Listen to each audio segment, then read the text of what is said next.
రాష్ట్ర ప్రభుత్వం ప్రతిష్టాత్మకంగా అమలు చేస్తున్న ముఖ్యమంత్రి సహాయ నిధి బాధిత కుటుంబాలకు ఆర్థిక భరోసాగా నిలుస్తుందని విజయవాడ ఎంపీ కేశినేని శివనాథ్ అన్నారు.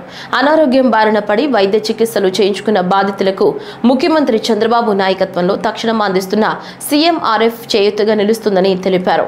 విజయవాడ పార్లమెంట్ నియోజకవర్గ పరిధిలో 46 మందికి రాష్ట్ర ప్రభుత్వం సీఎంఆర్ఎఫ్ నుంచి మంజూరు చేసిన 56.28 లక్షల చెక్కులు, ఎల్ఓసీ పత్రాలను ఎంపీ కేశినేని శివనాథ్ గురునానక్ కాలనీలోని విజయవాడ పార్లమెంట్ కార్యాలయం ఎన్టీఆర్ భవన్లో బుధవారం లబ్ధిదారులకు పంపిణీ చేశారు.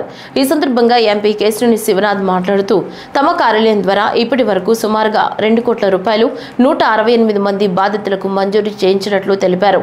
ముఖ్యమంత్రి చంద్రబాబు నాయుడు నేతృత్వంలోని కూటమి ప్రభుత్వం అధికారంలోకి వచ్చినప్పటి నుంచి అభివృద్ధి సంక్షేమం ధ్యేయంగా సమర్థవంతంగా పనిచేస్తుందన్నారు.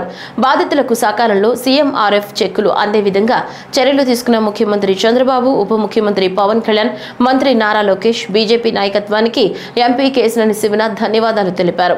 ఈ కార్యక్రమంలో టీడీపీ సీనియర్ నాయకులు కంచి రఘు ప్రవీణ్, టీడీపీ రాష్ట్ర మైనార్టీ సెల్ ప్రధాన కార్యదర్శి ఎస్ఎం ఫైజాన్, తిరువూరు నియోజకవర్గ జనసేన ఇన్ఛార్జ్ ఎం శ్రీనివాసరావు, రాష్ట్ర ఎస్సీ సెల్ అధికార ప్రతినిధి పరసిపోగు రాజేష్ తో పాటు తదితరులు పాల్గొన్నారు. అందరికీ నమస్కారం.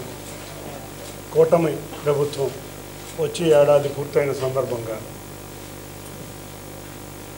మా గౌరవ ముఖ్యమంత్రి గారి ఆదేశం ప్రకారం సుపరిపాలన తొలి అడుగు 4.1 గత 15 రోజుల నుంచి ప్రతి ఇంటింటికి కార్యకర్తలు వెళ్ళి బ్రహ్మాండంగా ఇవాళ కార్యక్రమం నడుస్తుంది.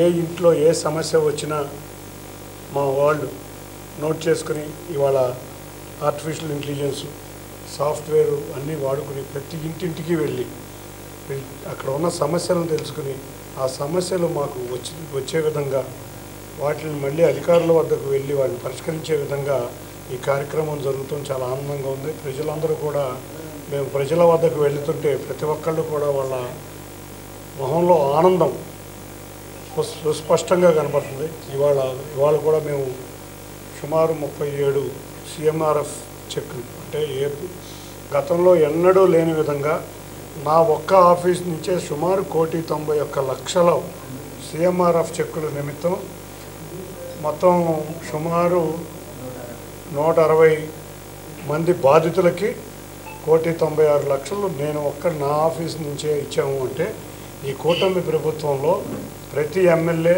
ప్రతి ఎంపీ ఎంతమంది వైద్య సహాయం కన్నా వాళ్ళని ఆదుకుంటున్నారు అనేది మనం అర్థం చేసుకోవాలి. ఏ రాష్ట్రంలోనూ జరగని విధంగా ఇవాళ మేము చెక్కులు ఇస్తున్నాం.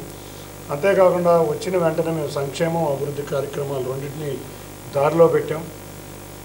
చూస్తే ఇవాళ తల్లికి వందనం కరెక్ట్ టైంలో మేము ఇచ్చి పిల్లలకి సరైన సమయంలో ఫీజులు కట్టి స్కూళ్ళకి పంపించే విధంగా తల్లులందరూ కూడా ఆనందం వ్యక్తం చేస్తున్నారు. ఇటువంటి కార్యక్రమం చేసినందుకు ఇటువంటి ఎన్నో కార్యక్రమాలు మేము చేస్తుంటే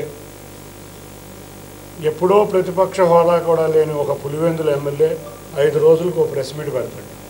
5 రోజులకు ఒక ప్రెస్ మీట్ పెట్టి ఏదేదో విమర్శలు చేస్తూ ఉంటాడు. మనం చూస్తుంటే బ్లేడ్ బ్యాచ్ల్ని, గంజాయి బ్యాచ్ల్ని, అంతేకాకుండా రౌడీల్ని, గోండాలని వెంబటేసుకెళ్తాడు. వెళ్ళటమే కాకుండా ఎవరిని పరామర్శిస్తారంటే ఎక్కడైతే గంజాయి తెనాల్లో గంజాయి అమ్మే వ్యక్తుల్ని పరామర్శించడానికి వెళ్తాడు. అంతేకాకుండా ఎప్పుడో క్రికెట్ బెట్టింగ్లో 2 సంవత్సరాల క్రితం చనిపోయిన వ్యక్తి పరామర్శించడానికి వెళ్తాడు. మిర్చి రైతులు పరామర్శ అంటారు. వెళ్ళి మిర్చి రైతులన్నింటినీ ట్రాక్టర్లతో మిర్చి తొక్కిచ్చేస్తాడు. మనం చూస్తే గుంటూరు జిల్లాలో ఈ విధంగా చూసాం. మనం ఆ రోజు ఇతను ఎక్కడికి వెళ్ళినా దౌర్జన్యం, విధ్వంసం ఇటువంటి కార్యక్రమాలే చేస్తూ ఉంటారు.